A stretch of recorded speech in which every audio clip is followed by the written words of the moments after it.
আসসালামু আলাইকুম। আজকে আমাদের গন্তব্য হচ্ছে কান্তজি মন্দির। অনেকেই এটা কান্তজি অথবা কান্তনগর নামে চিনে। তো এই কান্তজি মন্দিরটা যেহেতু একটা ঐতিহ্যবাহী প্রাচীন নিদর্শন, যার কারণে হচ্ছে আমরা আজকে ঘুরতে যাচ্ছি। এবং আমার বাসা থেকে যেহেতু এই কান্তজি মন্দিরটা অনেক দূরে, তো যাবো করে যাওয়া হয়নি। সো আজকে আমরা ফাইনালি প্ল্যান করতে পারছি এবং আমি এবং আমার সাথে মামুদুর ভাই আছে, আমরা দুইজনে মিলে চলে যাচ্ছি ঘুরতে। আর দিনাজপুর থেকে যেহেতু এটা অনেক কাছে, মেবি 20 থেকে 25 কিলোমিটার। সো আপনাদের বাসা যাদের দিনাজপুর, আই হোপ যে সবাই অলরেডি এই কান্তজি মন্দিরটা ভিজিট করে ফেলেছেন। তো যারা করেননি তারা এখনও করতে পারেন, যেহেতু প্রাচীন একটা ঐতিহ্যবাহী নিদর্শন। সো আমি সেখানে গেলে আপনাদের ওভারভিউটা তুলে ধরার চেষ্টা করব এবং আপনাদের দেখানোর চেষ্টা করব। আই হোপ যে আপনারা সবাই আমার সাথে থাকবেন। এবং তার পাশাপাশি আপনি দেখতে পাচ্ছেন এই যে গ্রামের যে রাস্তাটা, দুই পাশে ধান ক্ষেত এবং শুধু গাছ আর গাছ, অসাধারণ একটা ফিলিংস। তো চলুন তাহলে যাওয়া যাক, লেটস গো। কেমন লাগতেছে রনে?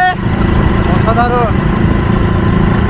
অনেক দিনের ইচ্ছা কান্তজি মন্দির যাবো, কখনো যাওয়া হয় না। ভাইয়ের যাওয়া হচ্ছে।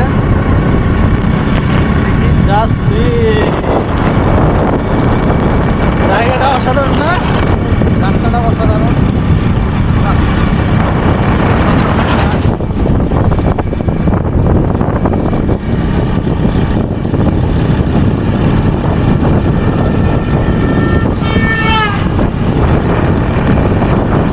আমরা যখন পীরগঞ্জ থেকে বীরগঞ্জের দিকে যাচ্ছিলাম, তো আপনারা রাস্তা দেখেই বুঝতে পারছেন যে কত সুন্দর রাস্তাটা ছিল। যেহেতু দুই পাশে হচ্ছে ধান ক্ষেত এবং স্ট্রেট একটা রাস্তা, দুই পাশে আবার সারি সারি গাছ ছিল, তো অন্যরকম একটা ভালো লাগা কাজ করছিল। তো আই হোপ আপনারা যারা আরও শ্বেতাবগঞ্জ থেকে দিনাজপুরের দিকে ঈদের সময় যদি কেউ ঘুরতে গিয়েছিলেন, তাহলে আমাকে অবশ্যই জানাবেন। কারণ হচ্ছে শ্বেতাবগঞ্জ থেকে দিনাজপুরের যে রাস্তাটা ছিল সেটা আরও অসাধারণ ছিল। কিন্তু আমার আফসোস যে আমি দুইবার ঈদের সময় দিনাজপুরে গিয়েছি, কিন্তু তারপরে ভিডিও করতে পারিনি আমার ক্যামেরার চার্জ না থাকার কারণে। তো যাই হোক, অন্য আরেকদিন আমি সেই ভিডিওটি আপনাদের দেখাবো। বীরগঞ্জ থেকে আমরা আসতেছিলাম, তো মনে হচ্ছে রোড শেষই হচ্ছে না। বীরগঞ্জ থেকে আমরা যখন রামপুরে ঢুকলাম, তো রামপুরে আমরা দাঁড়াইছিলাম কিছুক্ষণ, জাস্ট ঠান্ডা কিছু খাওয়ার জন্য। ঠান্ডা খাওয়ার পরে আমরা আবার যাচ্ছি যে রামপুর থেকে আমরা দেখলাম যে ম্যাপে হচ্ছে কান্তজি মন্দির 4-5 কিলোমিটার, আর হচ্ছে আর কিছুক্ষণের মধ্যে আমরা পৌঁছে যাব। So 1 kilometre. আচ্ছা, তার মানে হচ্ছে আমরা আর 1 কিলোমিটারের মধ্যে, আর 1 কিলোমিটার আছে। 1 কিলোমিটার হচ্ছে মেবি কত 10 মিনিট 7-8 মিনিট লাগবে, 5-6 মিনিট লাগবে মেবি। তো 5-6 মিনিট পরে আমরা চলে যাব। আর এখানকার রাস্তাটা অনেক সুন্দর, আমি যদি আপনাদের দেখাই, যেহেতু পুরো রাস্তাটা একবারে আঁকা বাঁকা।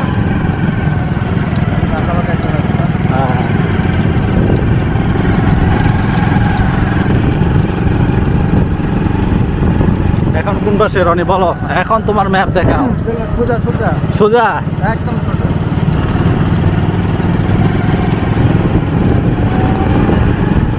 আমার যে ট্যুর গাইড আছে সে কিন্তু গুগল ম্যাপ দেখে দেখে আমাকে ইনস্ট্রাকশন দিচ্ছে, কিন্তু কথা হচ্ছে মাঝে মধ্যেই আমরা ভুল পথে চলে যাই। আর সে বলে ভাইয়া বাম পাশে, বাম পাশে।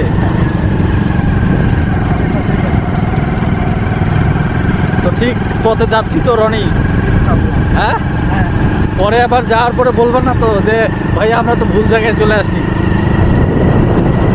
বলেন না, আমি গাড়ি দিচ্ছি আপনাকে। হ্যাঁ, তার কথা একটাই যে আমি নির্ভুল ভাবে আপনাকে গাইড দিচ্ছি, আপনি চলেন শুধু। রাস্তাটা অনেক সুন্দর, আর দুই পাশে হচ্ছে ভুট্টা ক্ষেত। এটা তো আপনার দিনাজপুরের ওই মোড়টা না, এখানে তো আপনার ছোটো মোড় থাকে। তারপরে ওই জায়গাটা অনেক সুন্দর, তাই না? এখানে এই জায়গাটা আসলে নাম কি? এখানে আবার ছোট একটা স্তম্ভর মতো কিছু একটা তৈরি করা আছে। এখন কিন্তু এখানে আবার দুইটা রাস্তা। সোজা কোনটা? হ্যাঁ, হাতের বামে। হাতের বামে, শিওর তো? হ্যাঁ, এই পাশে যাওয়া যাবে, এই পাশে যাওয়া যাবে। শিওর তো রনি? হ্যাঁ,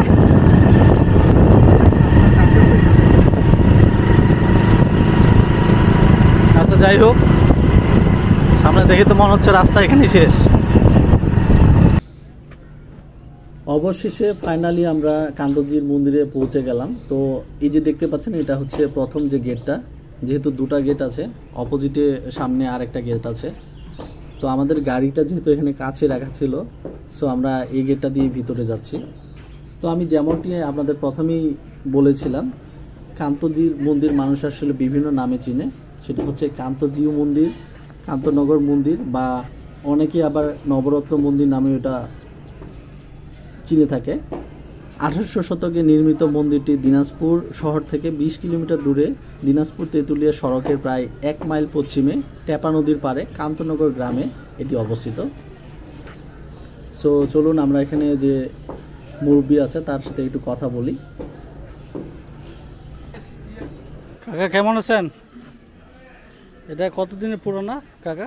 প্রায় 400 বছর। 400 বছরের? আপনি দোকান কতদিন ধরে করতেছেন? প্রায় 16 বছর। 16 বছর না? মানুষ কোন সময় বেশি হয় এখানে? মেলার সময় মানুষ বেশি হয়। মেলার সময় নভেম্বরে। এখানে কি আবার টিকিট রাখে নাকি ঢোকার জন্য? এখানে আসলে একটা আমি ফার্স্ট টাইম গাছ দেখলাম। তো গাছটা আসলে গ্রামে গঞ্জে তেমন কোথাও দেখতে পাওয়া যায় না। এখন আপনারা যেমনটি দেখতে পাচ্ছেন, এবং গাছে সুতো বাঁধানো আছে। তো এই ভিডিওটি যদি কোনো আমার হিন্দু ভাইয়া বোন দেখে থাকে তাহলে অবশ্যই আমাকে একটু কমেন্ট করে জানাবেন, এবং গাছটার নাম কি এবং আসলে সুতো বেঁধে রাখার কারণটা কি সেটা আমাকে অবশ্যই কমেন্ট করে জানাবেন। কান্তজির মন্দিরের শিলালিপি থেকে পাওয়া তথ্য মতে তৎকালীন মহারাজার জমিদার প্রাণনাথ রায় এ মন্দিরের নির্মাণ কাজ শুরু করেন।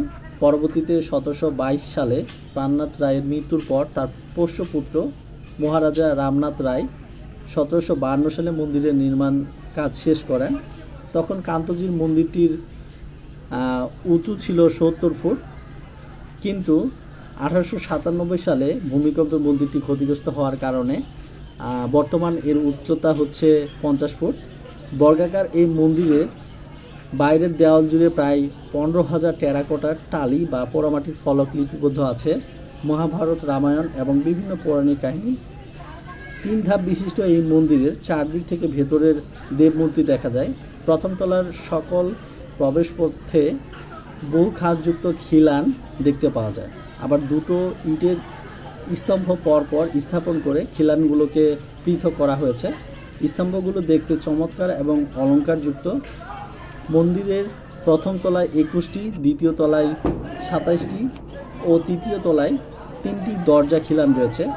কান্তজির মন্দিরের পশ্চিম দিকে বারান্দা থেকে উপরের দিকে যাবার সিঁড়ি রয়েছে, কিন্তু কথা হচ্ছে আমরা যখন এখানে ছিলাম তখন ভিতরে মন্দিরের কোনো মানুষকে দেখতে পাইনি, যার কারণে হচ্ছে এখন উপরে আসলে যাওয়া যায় কিনা বা উপরে সিঁড়ি বেয়ে ওঠা যায় কিনা আসলে সঠিক সেটা জানা নেই। যেহেতু আমরা হচ্ছে যখন আমি ভিডিও করছিলাম তখনই আমি দেখেছি যে মানুষকে হচ্ছে উপরে ওঠার জন্য তারা হচ্ছে সাইনবোর্ডের মতো কিছু ব্যানার দিয়ে দিয়েছে যেন উপরে যেন না উঠে। হচ্ছে যে মানুষগুলোকে এখান থেকে খাওয়াচ্ছে না হচ্ছে মন্দির মন্দির থেকে আয়োজন করছে?